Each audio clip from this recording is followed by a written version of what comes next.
사랑하는 영락교회 지체들에게 주 안에서 평화 인사를 전합니다. 오늘은 2024년 1월 25일 목요일입니다.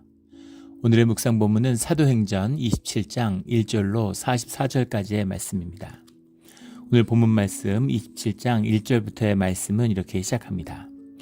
우리가 배를 타고 이달리아에 가기로 작정되매 바울과 다른 죄수 몇 사람을 아구스도대의 백부장 율리오란 사람에게 맡기니 드디어 바울의 로마 압송이 시작되는 로마로 가는 여정이 27장을 이루고 있죠. 우리가 배를 타고, 우리가라는 표현이 다시 나왔어요. 우리가라고 하는 거에는 누가가 들어있고 또 2절에 나오는 데살로니가 사람 아리스다고가 들어있는 거죠. 누가와 아리스다고가 이제 바울의 여행을 함께 했다는 겁니다. 아리스다고는 지금 바울이 나이가 60에 가깝죠. 60을 넘었을 수도 있고 60여 세가 된 겁니다. 요즘에 60세 생각하면 안 되죠. 예, 지금 생각하면 요즘 느낌으로는 80세 이상 된 거라고 생각하시면 돼요. 굉장히 나이가 많고 연로한 노인의 느낌이었을 거라는 겁니다. 저희 초등학생 때 저희 할아버지 저희 아버지가 장남이고 워낙 어릴 때 이제 아들을 낳으셔가지고 저희 할아버지에 대한 기억들, 그런 기억에 보면 제가 초등학생 때인데 할아버지가 50대 후반이셨어요. 근데 완전히 할아버지셨습니다. 누구도 할아버지라는 걸 의심하지 않은, 머리도 하얘졌고 완전히 노인 같은 느낌이셨어요. 근데 사실 지금 저하고 나이 차이가 별로 나지 않는데, 그래서 이제 그 시대의 느낌이 완전히 다른 것이죠. 지금 자기 나이에서 30%를 빼면, 그러면 80년대의 자기 나이라고 하는 거죠. 지금 60세면은 80년대는 한 42살 정도 되는 느낌이라는 겁니다. 그러니까 지금 60이라 그러면 요즘 시대에는 청년 같은 느낌이 있는 거죠. 근데 이 시대에는 완전히 노인이었다는 거죠. 아리스다고는 아마도 이제 바울의 일상적인 음식 먹고 챙기고 이런 거, 짐지고 이런 것들을 도와줬을 것이라 생각되고, 누가는 의사잖아요. 그러니까 얼마나 여러 가지로 이제 도움이 됐겠습니까? 이 두 사람이 바울의 이 로마행을 함께 한 것이죠. 왜 함께 했겠습니까? 물론 바울을 돕고 싶은 마음도 있었을까요? 가고 싶다고 죄수를 호송하는데 아무나 따라가고 이런 거 아니죠. 또 이 바울의 위상이 어떤 것이었는지, 단순한 죄수는 아니었다는 걸 보여주는 것이죠. 그래서 바울을 도와줄 사람들을 허락했다는 겁니다. 그래서 바울을 상당히 존중하고 높이 평가했다고 하는 그런 걸 볼 수 있겠죠. 또 하나는 단순히 재판하러 가는 게 아니죠. 지금 재판은 부수적인 것이고 하나의 방편이고, 로마에 가서 지금 복음을 선포하겠다라고 하는 전도의 사명, 선교의 사명을 짊어지고 있는 거잖아요. 그러니까 전도대 선교팀에 누가와 이제 아리스다고가 함께 가고 있는 것이죠. 선교의 여행이 시작되는 것입니다. 예전에 제가 이제 교제했던 목사님이, 제가 설교 때도 한두 번 나눈 적이 있었던 것 같은데, 이제 대구 출신인데 대구의 오래된 교회에 장로님의 이제 자식이죠. 근데 할아버지 때부터 아주 신앙의 뿌리가 깊은 그런 집안이에요. 근데 자기들이 이제 당신의 외할아버지 얘기를 하는데, 외할아버지가 마지막에 돌아가시면서 그 교회 장로님으로서 교회 이제 기둥 같은 분이셨던 거죠. 근데 목사님이 군대를 갈 때 됐는데, 군대를 가기 직전에 이제 군대 간다고 인사를 드렸는데 그게 이제 마지막 인사였던 거죠. 근데 외할아버지가 병상에서 마지막으로 해준 이야기가, 너가 군대에 가서 군인이 되든 회사에 다니면서 회사원이 되든 사업을 해서 사업가가 되든 무엇을 하든 간에 그것은 너의 세컨 잡이고, 너의 퍼스트 잡, 너의 첫 번째 일은 네가 크리스찬이라는 걸 잊지 마라. 이런 걸 유언으로 남겨주셨대요.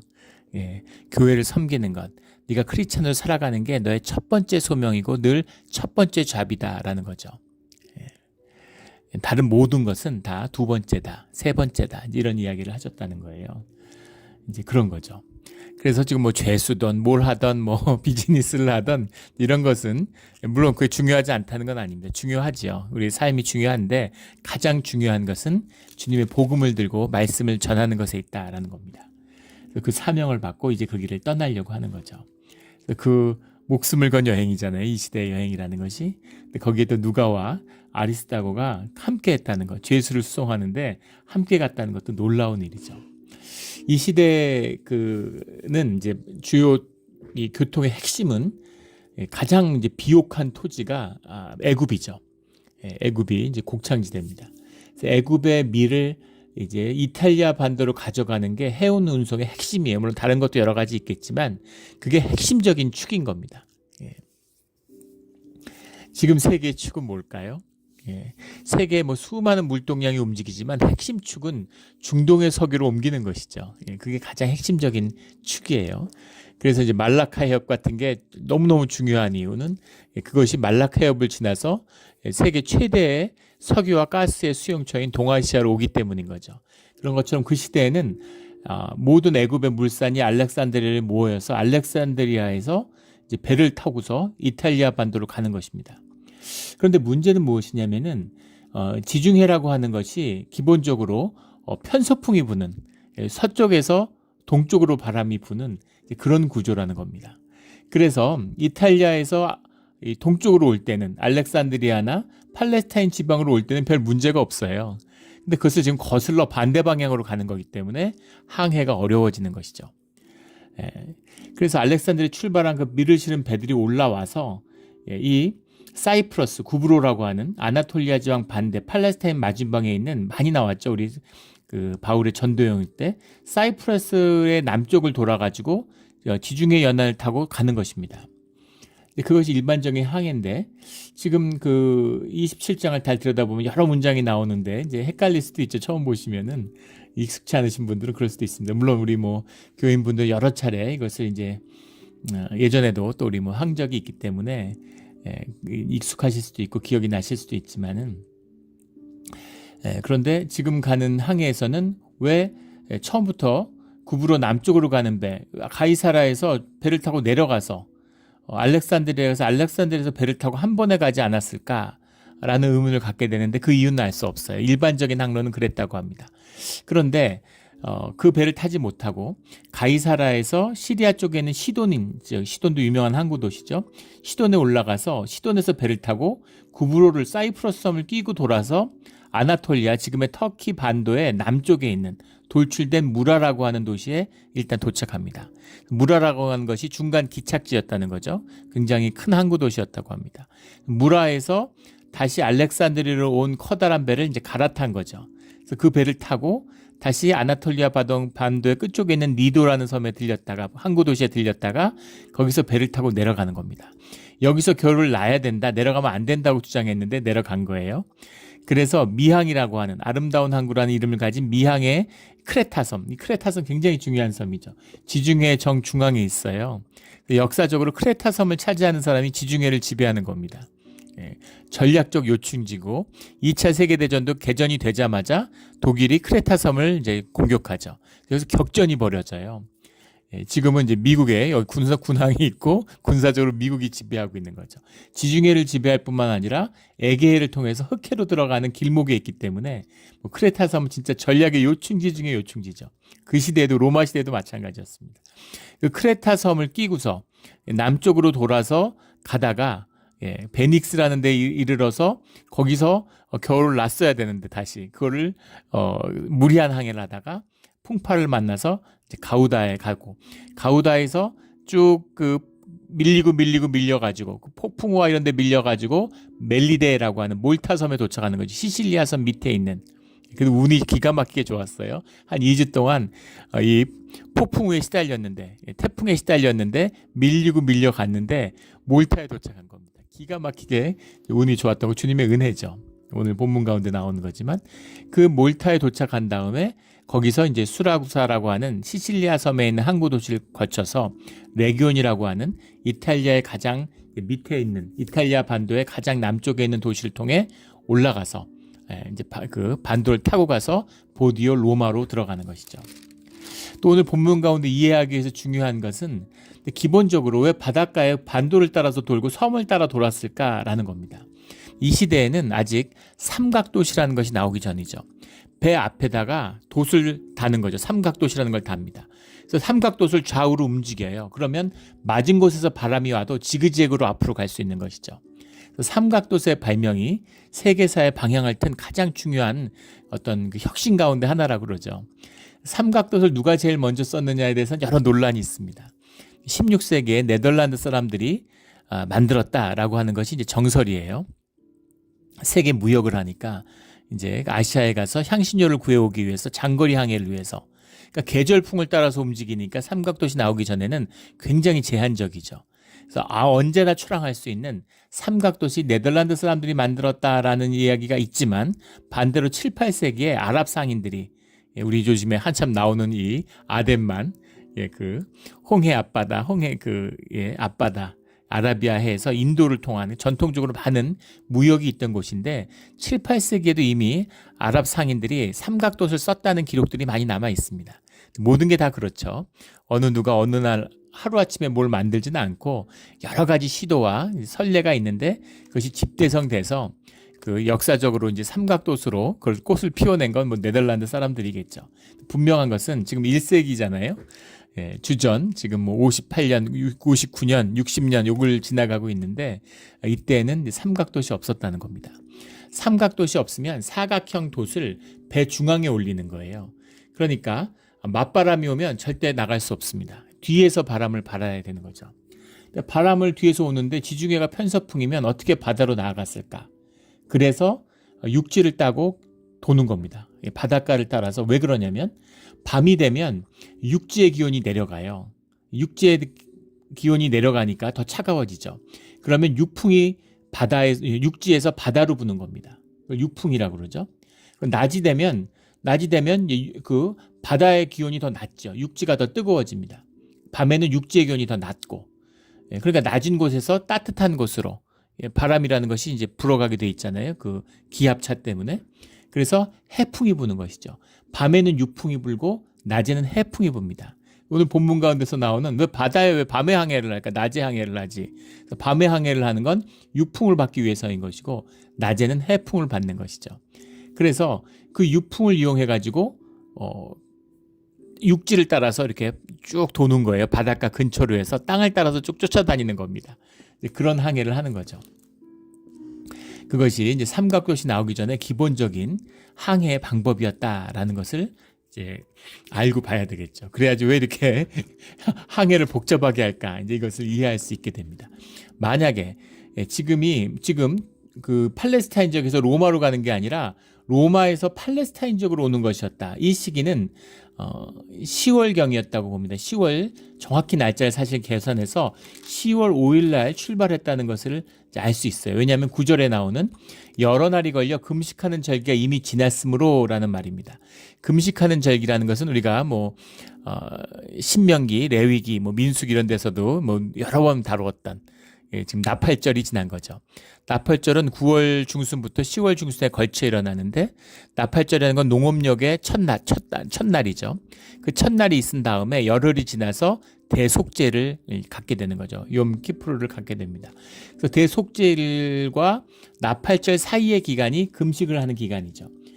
금식을 하면서 대속죄를 기다리게 되는데, 그 금식하는 절기가 지났다라고 하는 말은 대속죄일이 지났다는 얘기입니다. 그래서 이것을 이제 그 해마다 이제 계산할 수가 있죠.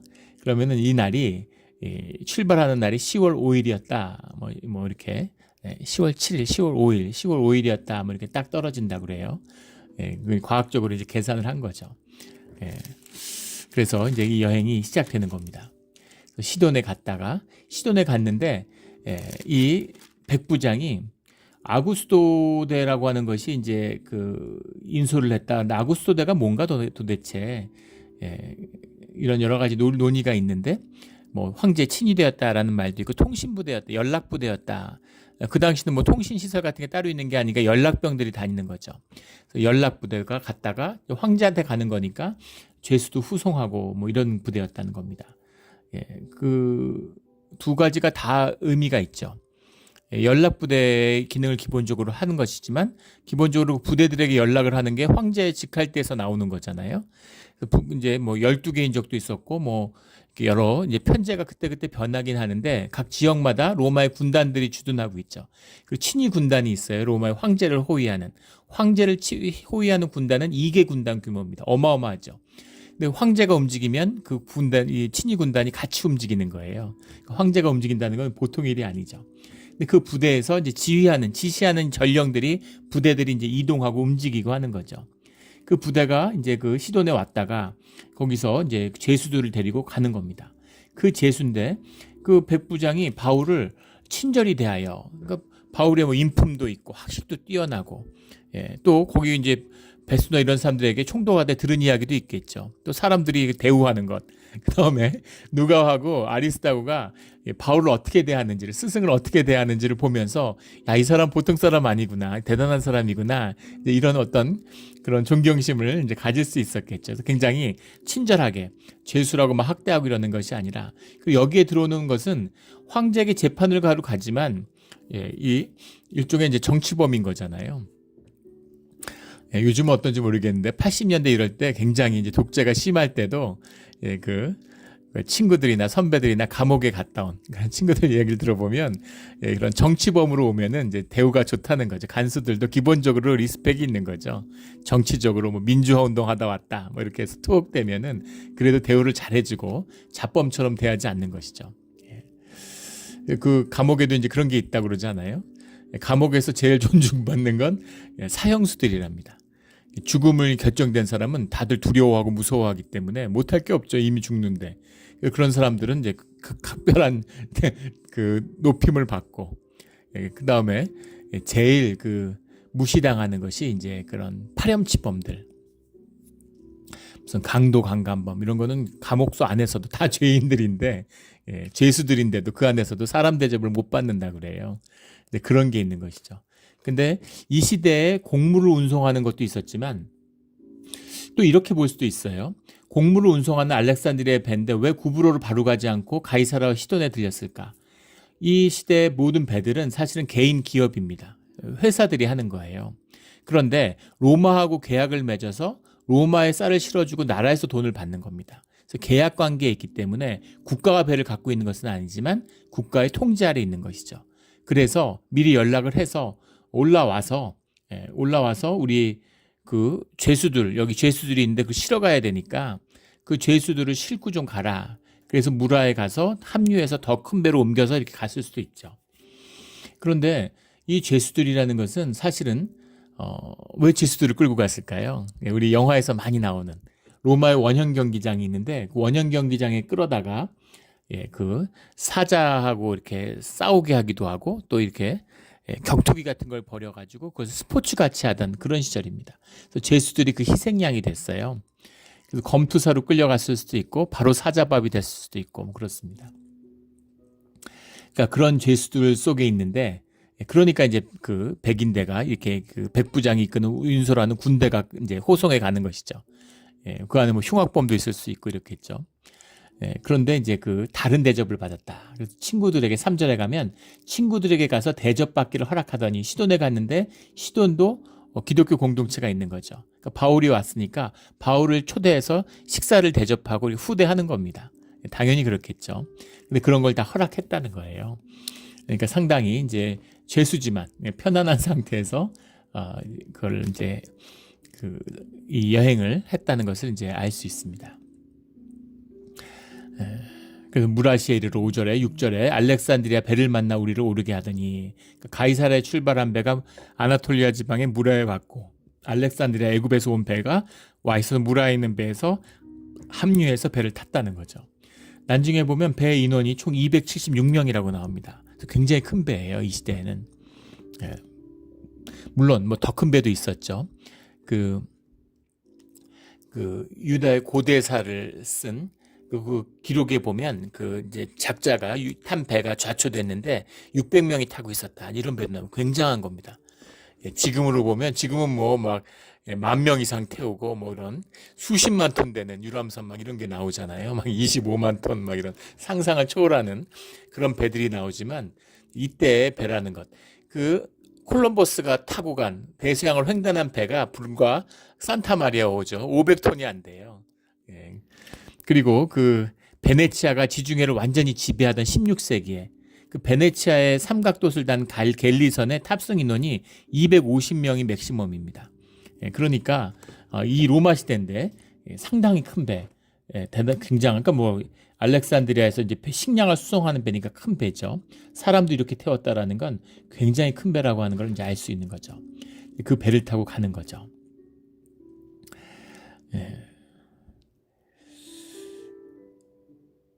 바울이 9절에 보면 그들에게 권하여 말하되 10절에 여러분이여 내가 보니 이번 한계가 하물과 배만 아니라 우리의 생명에도 타격과 많은 손해를 끼치리라 하되 백부장이 선장과 선주의 말을 바울의 말보다 더 믿더라. 그래서 지금 니도에서 타고 미항에 왔는데 이거 위험하다 지금 항해가. 이 바울이 이제 얘기하는 거죠. 바울의 이 얘기를 10절의 말을 어떻게 이해할까에 대한 여러 견해가 있습니다. 바울이 성령의 사람이니까 성령의 인도하심, 성령의 말씀을 듣고 전했을 것이다. 뭐 이런 견해도 있는데 꼭 그렇게 보지 않더라도 3번이나 그 전도 여행을 했잖아요. 3번에 걸친 전도 여행을 했고 고린도후서에 보면 3번의 난파를 경험했다고 나옵니다. 이 시대에 배를 타고 여행한다는 게 보통 어려운 일이 아닌 겁니다. 3번 여행 갔는데 3번 배가 난파되는 경험을 경험했어요. 그러니까 죽다 산 거죠, 전부 다. 주님의 은혜 가운데 살았는데 계절적으로 보나 이런 걸 쭉 봤을 때 지금 여행할 때가 아닌데 이렇게 얘기하는 거죠. 경험에서 우러나온 것일 수도 있고 또 성령의 인도하심과 마음에 주시는 주님의 말씀이 있었겠죠. 그 두 가지는 뭐 사실 하나라고 볼 수 있습니다. 그리고 또 그런 주님이 담대한 마음을 주시지 않는데 바울이 뭐 자기가 3번 전도여행했다고 평생을 뱃사람으로 산 사람들한테 이런 조언을 한다는 것도 사실 이상한 일이죠. 11절에 백부장이 선장과 선주의 말을 바울의 말보다 더 믿더라. 당연한 얘기 아니겠습니까? 뱃사람들인데 선장이고 뱃사람 평생 뱃일을 하던 사람들인데 바울이 야 지금 떠나면 안 돼. 지금 위험해. 이렇게 얘기하는 거죠. 지금 위험해. 이렇게 얘기하니까 그 말을 안 믿고 떠났다는 거예요. 미항이라는 크레타 섬의 미항에서 출발했다는 겁니다. 지금 터키에서 크레타 섬으로 왔는데 거기에 미항이라고 하는 것이 칼로스 리메나스 말 그대로 아름다운 항구 미항인 거죠. 여기 있어야 돼. 지금 나가면 위험해. 이렇게 얘기했는데 그걸 어기고 빨리 가려고 출발을 했다는 겁니다. 그 항구가 겨울을 지내기 불편함으로 거기서 떠나 아무쪼록 베니스에 가서 겨울을 지내고자 하는 자가 많으니 크레타 섬의 왼쪽 끝에 있는 작은 항구에 도착했는데 큰 항구에 가서 있자라고 출발을 한 거죠. 크레타의 메인 항구로 가기 위해서 출발을 했다는 겁니다. 남풍이 순하게 불매 그들이 뜻을 이룬 줄 알고 그 남풍이 부니까 쭉 배를 타고 이제 크레타 섬에서 그 육지에서 불어오는 바람을 타고서 쭉 바다로 가고 있으니까 잘 왔다. 잘 가겠구나라고 했는데 섬 가운데로부터 유로굴로라고 하는 광풍이 크게 일어나니 14절에 근데 갑자기 뜻하지 않는 광풍을 만났다는 겁니다. 유라굴로라는 말 자체가 유로스와 아킬로라는 말인데 유로스는 동풍을 말하고 아킬로는 북풍을 말해요.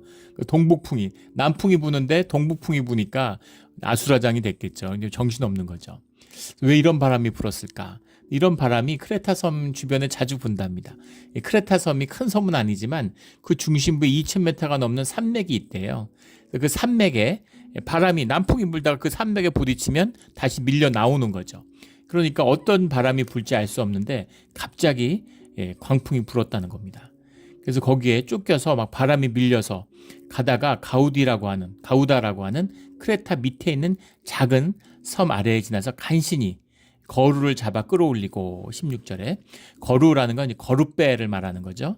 스카페스라는 말인데 거룻배라는 건 무슨 말이냐면 큰 배가 가는데 그 배를 그러니까 항구가 만약에 딱 저반 시설이 돼 있으면 큰 항구면 모르겠지만 그렇지 않은 항구 지금도 그렇죠. 그러면 바다에다가 세우는 겁니다. 그리고 배로 실어다가 옮겨서 내리는 거예요. 사람도 배로 타고 가서 내리고 그러니까 이 거룻배가 반드시 있어야 되는 거죠. 근데 그 거룻배라는 것을 배 위에 옆에 올리기도 하고 끌고도 가는데 항해가 순조로울 때는 그 항구의 그 뒤에다가 이 고물이라고 그러죠. 배의 제일 뒤편 거기다가 이렇게 끈을 묶어가지고 배를 새끼 배를 뒤에다가 이제 줄줄줄 오리들 가는 것처럼 어미오리의 새끼 오리 따라가는 것처럼 큰 배 뒤에다 줄을 묶어가지고 거룻배가 큰 배를 끌고 이제 큰 배 끌고서 이렇게 쭉 가는 거예요. 바람을 타니까 문제 없죠. 쭉 그렇게 가는데 문제는 뭐냐면 이렇게 광풍이 몰아치기 시작하면 거룻배가 움직이잖아요. 거룻배가 와서 본 함선의 배를 가서 부딪힐 수가 있죠. 배끼리 충돌하면 배가 깨지잖아요. 위험한 겁니다. 그러니까 태풍이 부니까 그러니까 거룻배를 잡아 올렸다. 이것이 16절 17절의 말씀이죠. 그 거루를 잡아 끌어올리고 줄을 가지고 선체를 둘러감고 그 끈들이 양쪽에 늘어서 있는데 그 끈을 당기는 겁니다. 배 위에서. 이거 왜 그렇게 하냐면 이 시대의 배라고 하는 건 지금처럼 용접을 하는 게 아니죠. 쇠를. 나무를 이어서 덧댄 거예요. 못을 박은 겁니다. 그러니까 배가 이렇게 나무들이 이렇게 합판같이 돼서 이렇게 옆에 배를 대고 있는데 그런데 이게 흔들리다 보면 이 못들이 나갈 수 있고 그 연결 그 무쇠가 나갈 수 있는 거죠. 그럼 배가 깨지잖아요. 그러니까 밧줄을 당겨서 이렇게 그걸 묶는 거죠. 우리 비행기 탈 때 짐 같은 거 할 때 끈으로 하잖아요. 터질까봐. 가방 터지면 난리 나니까 끈으로 여행 끈으로 이렇게 묶죠. 벨트로. 그런 걸 생각하시면 돼요. 그래서 배를 이렇게 감았다는 거죠. 스르디스에 걸릴까 두려워하여. 스르디스라고 하는 건 스루틴이라는 말인데 스로라는 게 이제 빠지다, 잡아 끌다 이런 말의 이 원형입니다. 그래서 무언가 이제 이 바다가 있는데 그 밑에 지금 섬을 끼고 도니까 섬 주변에는 모래톱이 있잖아요. 거기에 이제 걸릴까봐 이제 그런 두려움이 있었다는 거죠. 18절 우리가 풍랑으로 심히 애쓰다가 이튿날 사공들이 짐을 바다에 풀어버리고 그러니까 배가 깊어지면 모래톱에 걸릴 수가 있으니까 짐들을 바다에 던졌다는 겁니다. 일단 필요 없는 짐부터 던지는 거죠. 19번에 사흘째 되는 날에 배의 기구를 그들의 손에서 내버리느냐. 그러니까 이제 뭐 버릴 수 있는 건 다 버리는 거죠. 중요한 것은 아직 식량은 버리지 않는 겁니다. 먹어야 되니까, 먹고 살아야 되니까 먹는 거 외에는 다 버려. 이제 이렇게 된 거죠. 20절에 여러 날 동안 해도 별도 보이지 아니하고 큰 풍랑이 그대로 있음에 구원의 여망마저 없어졌더라. 바다에서 막 이제 흔들리는 거죠. 폭풍 속에 있으니까 해도 별도 보이지 않고. 그러니까 보통 밤에 항해를 하면서 별을 보면서 어디로 가는지를 잡는 거예요. 그 시대에는. 무슨 해도가 있는 것도 아니고 그렇게 발달된 지도가 있는 것도 아니고 독법이 있는 것도 아니기 때문에 별을 보고 운행하는 건데 별이 흐려서 보이질 않고 배는 떠내려 가니까 길을 완전히 잃어버린 거죠.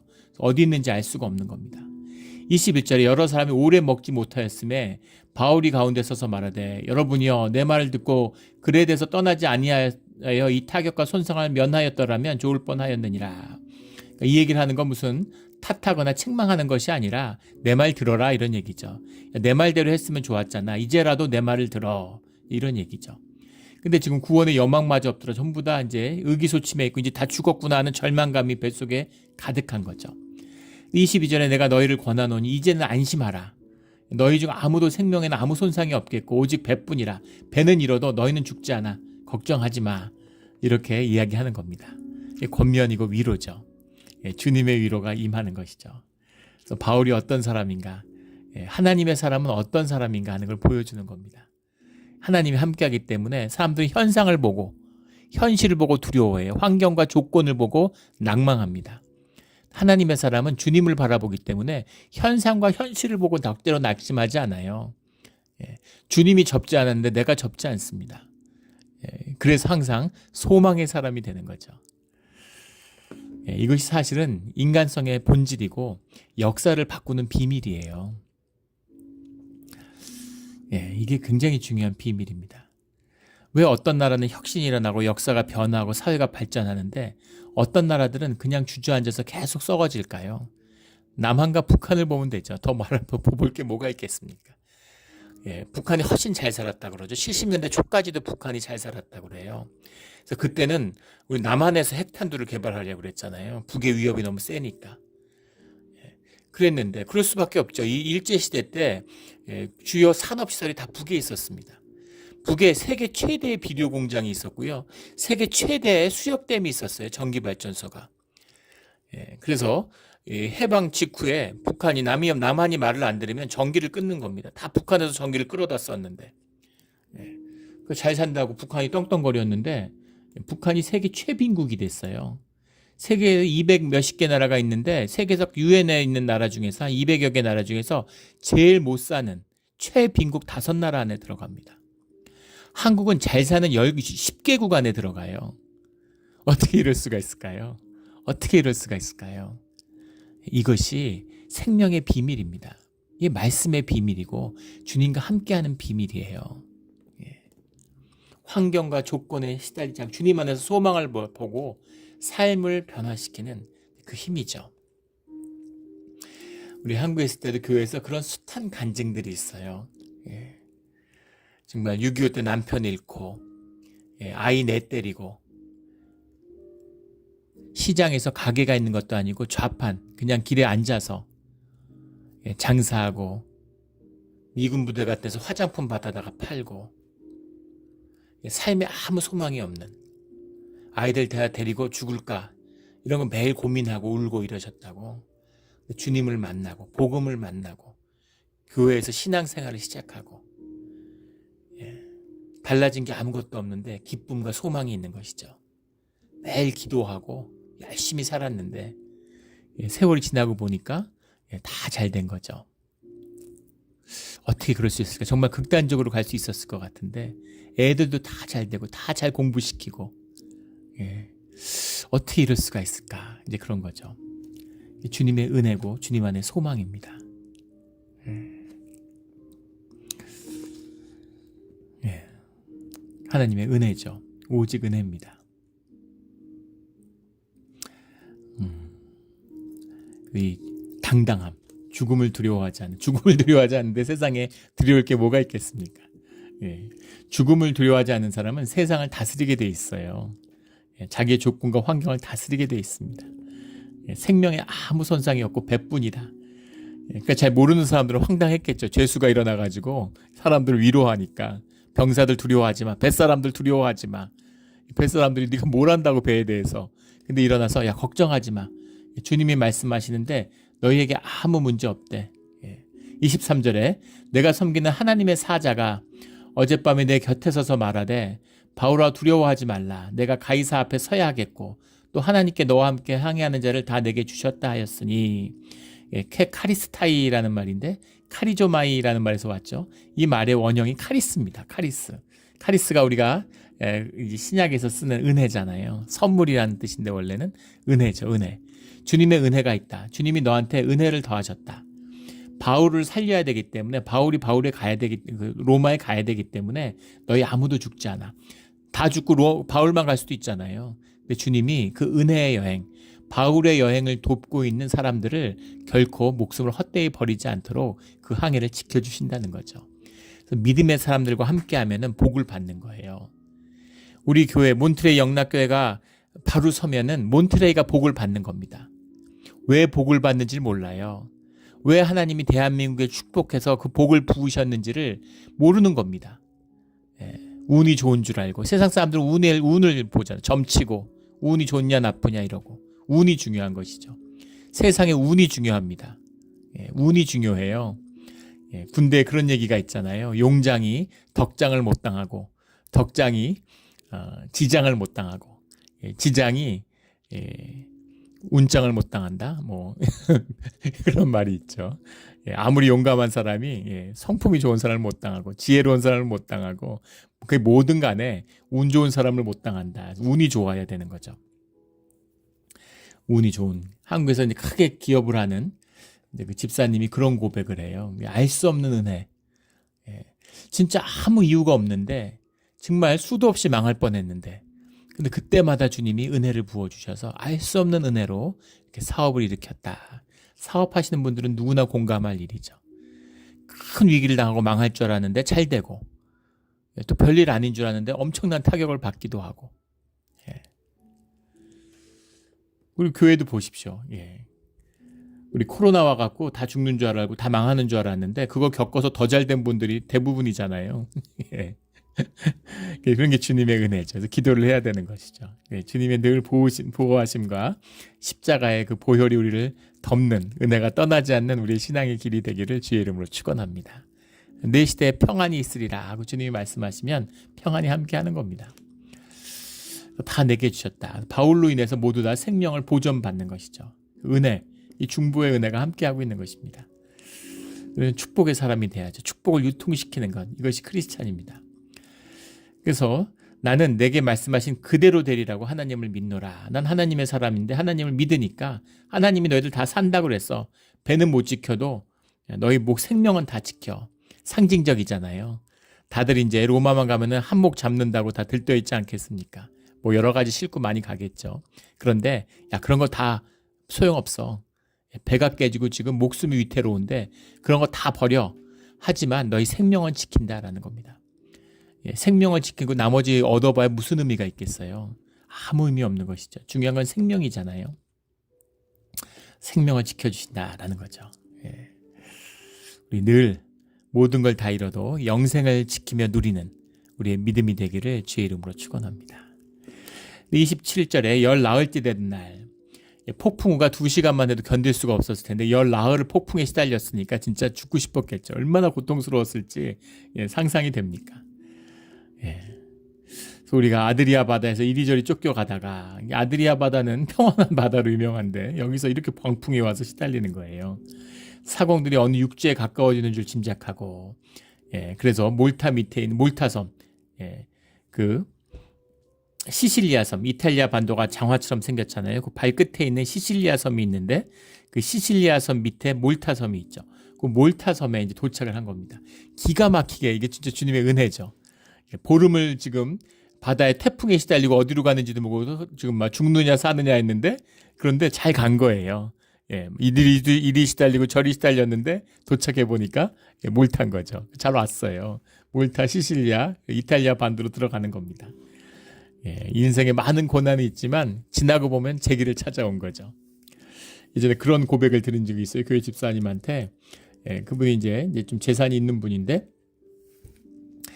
그 강남이 막 개발될 때, 뭐 제3 한강교가 개통되는 날 신사동 땅값이 20배가 뛰었다고 그러죠.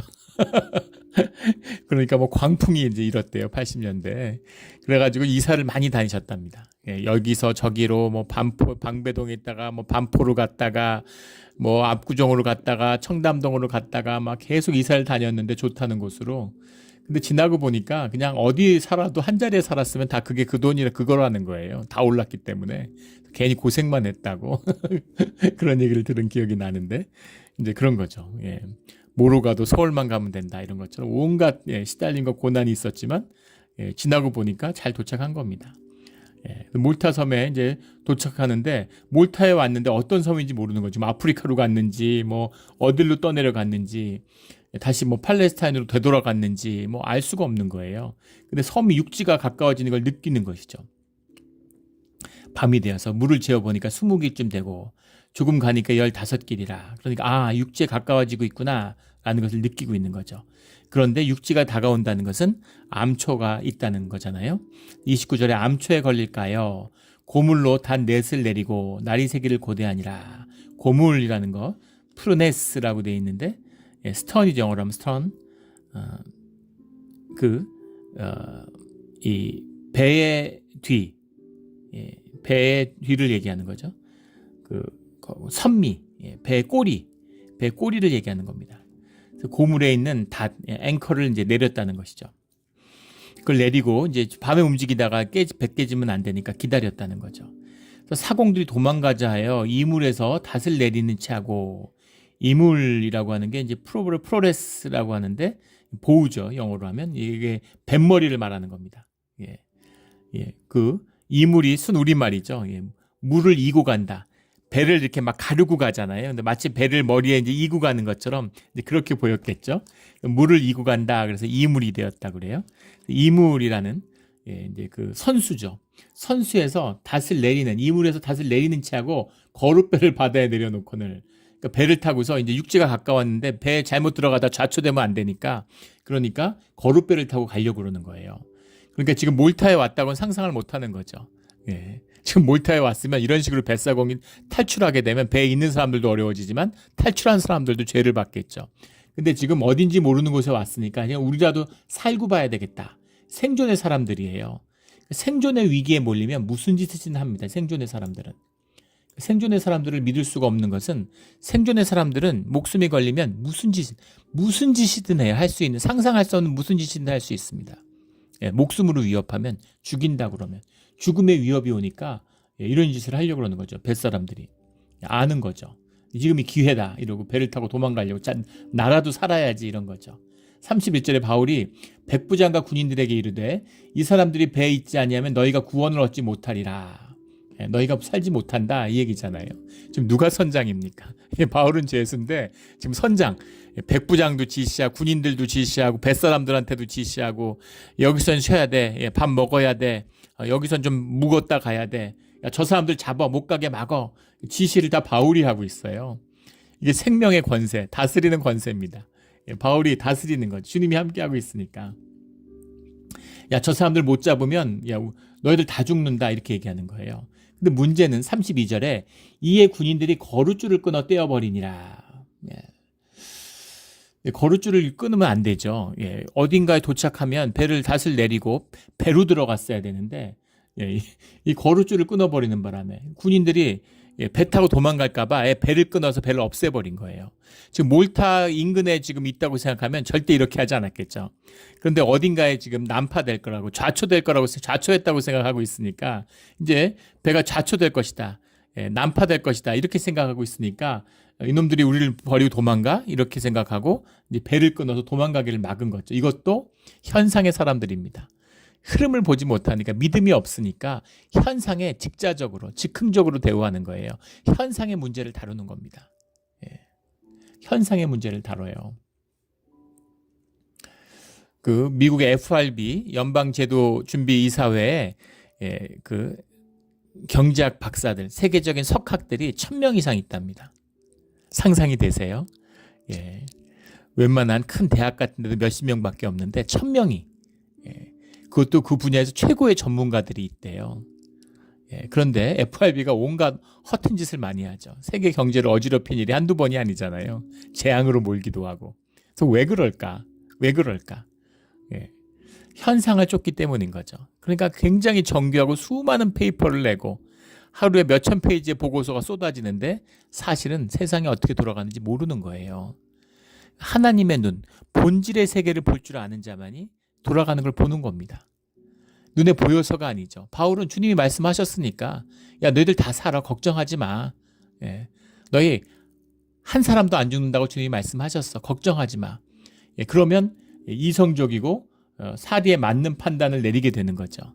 근데 오늘 밤에 죽을지도 몰라, 오늘 밤에 배 깨질지도 몰라 이러니까 거룻배를 몰고 도망가려고 그러고, 뱃사공들은, 로마 군인들은 사공들 도망갈까봐 이 줄을 끊어가지고 배를 버리고, 이런 일들이 벌어지는 것입니다. 어처구니 없는 일을 하는 거죠. 내일 일을 모르는 거예요. 우리 늘 주님 안에서 주님의 길을 가는 지혜로운 주의 자녀들이 되기를 주의 이름으로 축원합니다. 34절에 음식 먹기를 권하니, 야 이제 다 왔으니까 먹어. 이제까지는 굶었다는 얘기가 아니죠. 최소한만 먹는 겁니다. 물론 폭풍우가 치고 시달리니까 제대로 먹지도 못했겠죠. 먹으면 막 토하고 이러니까. 하지만 많이 못 먹게 하는 거예요. 왜 많이 못 먹게 했을까요? 이게 어디로 갈지, 얼마나 밀려갈지 알 수가 없고 길을 잃었으니까. 바다상에 있고 바람이 없으면 배 위에 몇 달씩 있을 수도 있습니다. 그러니까 최소한으로 먹게 하는 거죠. 그런데 이제 육지가 다 오고 이제 우리가 상륙할 때가 됐으니까 이제 배불리 먹어 이런 거죠. 이것이 너희의 구원을 위하는 것이요 너희 중 머리카락 하나도 잃을 자가 없으리라. 안심을 시키는 거지. 아무도 안 죽어. 생명이 아니라 머리카락도 잃지 않을 테니까 우리 있는 음식 잘 먹어도 돼. 이게 기가 막힌 선택이죠. 다음날 배가 좌초됐는데 얼마나 안 먹었으면 아까울 뻔했어요. 잘 신나게 배부르게 잘 먹는 겁니다. 35절에 떡을 가져다가 모든 사람 앞에서 하나님께 축사하고 떼어 먹기를 시작하며, 이게 이상한 문장인 거죠. 많은 논란이 있어요. 이것이 떡을 떼다가 하나님 앞에 축사했다는 건 뭐예요? 이거 성찬의 원형이잖아요. 애찬식을 했다는 겁니다. 근데 지금 여기 유대인이라고는 누가, 아리스타고 바울 세 사람밖에 없고 273명이 다 이방인이에요. 이방인인데 이게 무슨 의미겠느냐? 혹자는 이런 일반적인 기도였을 까 이것이 이제 뭐 기독교의 애찬을 행한 것이다. 뭐 이런 식의 이제 해석도 있고, 이 사람들이 다 전도됐다 이렇게 보는 거죠. 또 다른 견해는 유대식은 그냥 식사 기도를 한 것일 것이다. 근데 그러지 않았겠죠. 3명 유대인이고 거기도 로마의 군대 백부장도 있고 로마인들이 더 많은데 거기 뱃사람들은 또 애굽에서 왔고, 그런데 여기서 유대인 3명이 있는데 바울이 일어나서 유대식으로 기도를 했다? 그건 아니겠죠. 이 의미가 뭘까라는 겁니다. 물론 식사 기도라는 것은 유대교나 기독교에만 있는 게 아니라 어느 문화에나 있죠. 우리 감사히 먹겠습니다 하고 먹잖아요. 그런 것 같은 그런 의식이었을 거예요. 그건 아니겠죠. 그런데 이것이 뭐 교회나 교회 기독 공동체가 됐다고 볼 수는 없겠죠. 그러나 이것이 원형적인 교회의 모습이 무엇인지를 보여줬다고 보는 것이 맞을 것 같습니다. 저는 그렇게 봐요. 예. 이게 가능할까? 이게 가능해? 가능하죠. 왜냐하면 죽음 앞에 섰기 때문입니다. 세상에 전도가 제일 잘 되는 곳이, 세례가 제일 잘 되는 곳이 군대라고 그러죠. 전쟁 때 군대 같은 데서 훈련소에 있으면 다 세례 받아요. 저도 군대 가서 진짜 안티 크리스찬이었는데 군대에서 훈련소에서 세례 받았습니다. 그때 뭐 전쟁 위협도 없는데도 내무반에 있기 싫어가지고 매일 군대 그 교회 갔어요. 예. 사실은 제 신앙생활 가운데 가장 부끄러운 기억 가운데 하나긴 한데, 예. 그런데 이거는 그런 게 아니죠. 죽음 앞에 있는 겁니다. 죽음 앞에 있으면 삶의 본질을 만나고 삶의 본질을 보는 사람들은 주님을 영접하게 돼 있어요. 주님을 영접한다는 것은 무슨 의미냐면 주님이 구원의 손길을 내밀면 잡게 돼 있다는 얘기입니다. 물론 누구에게나 내미시는 것은 아니죠. 제가 한국에서도 우리 또 이민교회 와서도 교회에 다니지 않는, 신앙생활을 하지 않는 분들의 장례를 몇 차례 집례한 적이 있습니다. 근데 다들 눈물에, 죽음 앞에, 가족의 죽음 앞에서, 그 죽음이라는 그 진실 앞에서 비통하고 아파하는 것이죠. 그 아픔 속에는 삶의 허무함이 있습니다. 삶의 거짓을 보는 것이죠. 그래서 그분들이 예외 없이 다 앞으로 교회 열심히 다니겠다고, 신앙생활 하겠다고 해요. 근데 그러고 나서 교회 오는 사람을 못 봤습니다. 왜 그럴까요? 그 진실 가운데에서 삶의 허무함을 봤는데, 그 거짓을 봤는데 그것을 외면하는 선택을 하는 거죠. 죽음이 두렵기 때문에 그걸 잊고 싶은 거예요. 이게 세상의 문명이고 우리의 삶의 또 다른 축입니다. 죽음을 마주하고 죽음을 넘어서서 살아가는 사람들이 있고 소수죠. 대부분의 사람들은 죽음을 외면하고 죽음을 피하려고 해요. 근데 진실은 뭐냐면 누구나 죽음을 맞이한다는 겁니다. 죽음 앞에 서면 경건해지고, 죽음 앞에 서면은 경외하게 되고, 죽음 앞에 서면은 그 본질을 느끼게 돼 있어요. 인간은 영이 있기 때문에. 죽을 위기에 있었는데 하나님의 이름으로 구원이 선포되고 하나님의 이름으로 생명의 안식을 얻은 사람들, 그 사람들이 같이 떡을 떼니까, 이때 무슨 유대교가 이게 기독교식이냐, 무슨 유대식이냐, 무슨 말도 안 되는 소리인 거죠. 생각일 뿐인 겁니다. 이게 신앙의 원형이에요. 거기서 하나님의 위대함을 선포하고 하나님께 감사하고 하나님의 이름으로 떡을 떼서 같이 나누자 하니까 다 나누는 거죠. 이겁니다. 하나님의 영광이죠. 35절에 떡을 가져다가 모든 사람 앞에 사람에게 축사하고 떼어 먹이기를 시작했다. 그래서 그들이 다 안심하고 받아 먹으니, 지금 죄수인데 죄수가 일어나가지고 축사하고 기도하고 대표 기도하고 떡을 떼서 좀 떡이 누구 거예요? 군인들이 나눠주거나 아니면 뭐 선원들이 나눠주거나 그래야지, 죄수가 일어나가지고 떡을 너희들도 먹어 니들도 먹어 이렇게 나눠주고 다들 안심하고 받아 먹었다. 기가 막힌 모습, 이런 역전이 있을 상상이 되세요? 이런 모습이 나오는 것, 이게 하나님의 역사입니다. 본질의 역사예요. 우리 이런 역사가 우리 삶 가운데 이루어지기를 주의 이름으로 축원합니다. 내가 월급 받고 먹고 살아, 네가 내 덕에 월급 받고 먹고 사는 줄 알아. 그게 아니라 내가 크리스찬이고 주님의 복에 복된 사람인데 내가 회사에 나가주기 때문에 그 회사가 복을 받는 겁니다. 내가 회사에서 일해주기 때문에 그 회사의 사람들이 전부 다 먹고 사는 거예요. 이런 역전이 주 안에서 일어난다는 겁니다. 이게 본질이에요. 저희 큰애가 이제 회사에 다니면서 일을 하는데 졸업을 앞두고, 우리 큰애한테도 그런 이야기를 합니다. 담대하고 당당하라고, 주눅 들지 말고 너 때문에 네가 가는 어느 회사든 그 회사가 복을 받을 테니까, 그 회사가 너한테 고마워해야 된다. 주의 자녀니까. 그거죠. 내가 이 몰에서 가게를 하니까 이 몰에 모든 가게 하는 사람들이 다 복을 받고 몰이 복을 받는 것이죠. 이 축복이 함께하는 거예요. 이런 모습. 바울이 죄수지만 바울로 인해서 사람들이 다 구원을 받은 거죠. 주님 안에서. 배에 있는 우리의 수는 전부 276명이었더라. 38절에 배부르게 먹고 지금 배는 고팠겠지만 배부르게 먹는 게 쉬운 게 아니죠. 안심했기 때문에 마음이 놓이니까 실컷 먹는 거죠. 밀을 바다에 버려. 이 밀은 뭘까? 지금 화물이죠. 식량을 가져와서 자기들이 먹을 수가 있는 게 있고 이 화물은 이미 주인이 있어요. 그러니까 건드리면 안 되죠. 그리고 정부가 수급하는 거기 때문에 이거에 손을 대면 큰일 나는 겁니다. 목숨 거는 거죠. 그래서 딴 기구를 다 버려도 이 밀은 못 버리는 거죠. 로마로 가져가야 되는 밀이기 때문에. 그런데 그 밀을 버렸다는 겁니다. 배가 가벼워져야 되니까 상륙을 해야 되니까.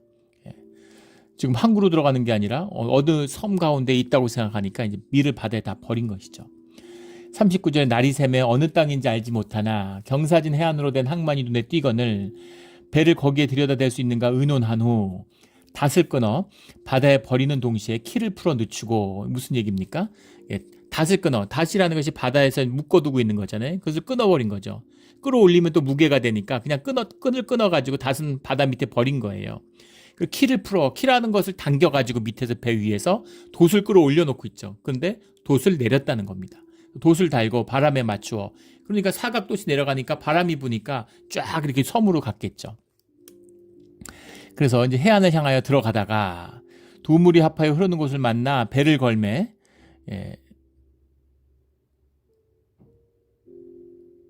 이 물은 부딪혀 움직일 수 없이 붙고 고물은 큰 물결에 깨어져 나가니 이 물이 걸렸다는 거죠. 선수는 걸렸고 선미는 파도에 깨졌고 이제 얘기입니다. 42절에 군인들이 죄수가 헤엄쳐 도망갈까요? 그들을 죽이는 것을 좋다 하였으나 그러니까 지금 다 도망가게 생겼으니까 지금 이제 배는 깨졌고 다 헤엄쳐서 이제 들어가야 되는 거죠. 그러니까 죄수들이 헤엄치면 통제가 됩니까? 그러니까 죄수들을 죽여야 된다 이렇게 얘기하는 거죠. 군인들이. 근데 백부장이 바울을 구원하려 하여 죄수들 다 죽이라 그러면은 바울도 죽여야 되잖아요. 근데 바울을 살려야 되니까 죄수들도 다 살린 것이죠. 그래서 바울이 주인공이죠. 주인공이 되는 겁니다. 그들의 뜻을 막고 헤엄칠 줄 아는 사람들을 명하여 물에 뛰어내려 먼저 육지에 나가게 하고 그 남은 사람들, 헤엄칠 줄 아는 사람들 헤엄쳐 가고 남은 사람들은 널조각이나 배 물건들에 의지해서 나가게 하니 사람들이 다 상륙하여 구조되니라. 극적인 그 사건입니다. 같은 배에 탄 한 생명 공동체죠. 이런 사람도 있고 저런 사람도 있고 로마 군인도 있고 뱃사람도 있고 뭐 계약을 해서 탄 사람도 있고 비즈니스차 탄 사람도 있고 죄수도 있고 여러 사람들이 탔지만 그 배의 주인공은 바울이죠. 그리고 바울이 로마로 가는 것이 이 배의 소명입니다. 그 여정 가운데 있어요. 이것도 주님의 기가 막힌 인도하심이죠. 아이 좀 곱게 좋게 가게 해주시지 이렇게까지. 고난과 아픔을 통해서 바울의 삶이 빛나잖아요. 의미가 있고 가치가 있고 복음이 삶의 능력이라는 것을 드러나게 하시는 거죠. 백부장 걸 다 다스리는데 2m 위에서 수영할 수 있는 사람은 2000m 바다에서도 헤엄친다 그러죠. 그런 말이 있잖아요. 이 배에서 이 사람들을 다스릴 수 있는 권세를 가진 바울이 왜 로마를 다스릴 권세를 못 갖겠습니까? 그 권세가 주님에게서 오는 것인데 주님의 사람의 것인데 이 비밀이 이 깊은 생명의 비밀이 오늘 우리 교회와 우리의 삶 가운데서 풀려서 이런 당당하고 다스리는 멋진 삶, 가치 있는 삶, 의미 있는 삶을 살아가기를 예수 그리스도의 이름으로 축원합니다. 아멘. 기도드리겠습니다. 하나님 아버지 감사합니다. 정말 놀라운 말씀 또 우리의 삶의 생명의 비밀이 무엇인지를 말씀하여 주시니 감사합니다. 우리가 세상에 속고 우리의 생명이 약해져서 현상과 조건을 두려워하고 내일을 염려합니다. 하지만 오직 말씀에 붙들려서 당당하게 멋있게 어떤 고난 가운데서도 주님의 영광을 피워내는 생명을 피워내는 그런 주의 자녀가 되게 하여 주시옵소서. 감사하며 예수 그리스도 이름으로 기도드렸습니다. 아멘.